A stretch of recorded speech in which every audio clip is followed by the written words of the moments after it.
As a fantasy author, I'm very used to creating essentially an entire new geography of a world that I'm building.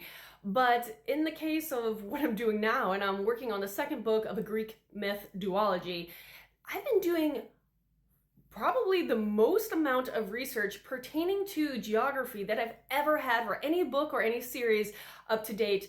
And the reason for this is when I'm working on my myth-based retellings, I try to essentially insert the characters into the mythos that I'm writing, which it makes sense, right?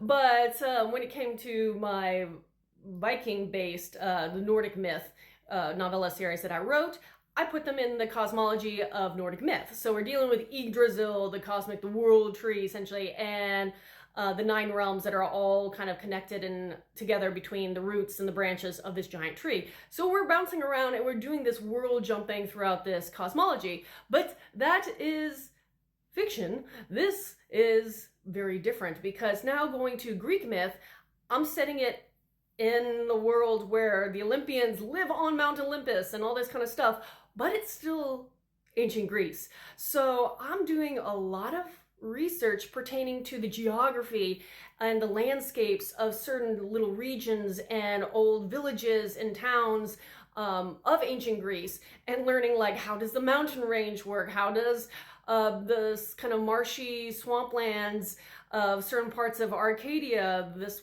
region where my main character is from, and where are all the islands lie. So I'm doing a lot more actual geographical research than I ever expected to.